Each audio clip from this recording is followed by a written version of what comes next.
भारतीय संविधान दिनानिमित्त जीएम संस्थेच्या वतीने भारतीय संविधानाच्या प्रास्ताविकेचं सामूहिक वाचन करण्यात आलं। 26 नोव्हेंबर भारतीय संविधान दिनानिमित्त जीएम मागासवर्गीय बहुउद्देशीय संस्था सोलापूरच्या वतीने डॉक्टर बाबासाहेब आंबेडकर चौक येथील डॉक्टर बाबासाहेब आंबेडकर यांच्या पूर्णाकृती पुतळ्यास पुष्पहार अर्पण करून सामुदायिक बुद्धवंदना घेऊन भारतीय संविधानाच्या प्रास्ताविकेचे वाचन करण्यात आले। विश्वरत्न डॉक्टर बाबासाहेब आंबेडकरांचा जय हो, भारतीय संविधानाचा जय हो, डॉक्टर बाबासाहेब आंबेडकरांचा जय हो, भारतीय संविधानाचा जय हो, जय भीम। भारतीय घटनेचे शिल्पकार डॉक्टर बाबासाहेब आंबेडकरांनी 2 वर्ष 18 महिने 11 दिवस अभ्यास करून भारतीय संविधानाची निर्मिती केली।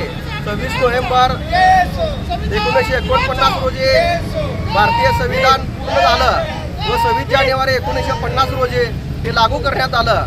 आजचा हा भारतीय संविधानाचा दिन संपूर्ण भारतामध्ये मोठ्या उत्साहाच्या वातावरणात साजरा होत असताना आज जीएम मागासवर्गीय बहुउद्देशीय संस्था बाळासाहेब वाघमारे यांच्या मार्गदर्शनाखाली विश्वरत्न महामानव डॉक्टर बाबासाहेब आंबेडकरांच्या पूर्णाकृती पुतळ्यास पुष्पहार अर्पण करून भारतीय संविधानाच्या प्रास्ताविकेचे वाचन करून महामानव डॉक्टर बाबासाहेब आंबेडकरांना अभिवादन करण्यात आलेलं आहे। या प्रसंगी जीएम संस्थेचे उत्सवाध्यक्ष अझर शेख, जीएम संस्थेचे विश्वस्त पप्पू गायकवाड, सामाजिक कार्यकर्ते वाहिद विजापुरे, आदित्य वाघमारे, अभिक क्षीरसागर, अभिनंदन गायकवाड, संतोष कदम, निहाल क्षीरसागर, पिंटू मेटकरी, मिलिंद तळभंडारे, बाबा कोणे, तेजस कांबळे, स्वप्नील उबाळे, सुकांत वाघमारे आदी पदाधिकारी व मित्रपरिवार उपस्थित होता।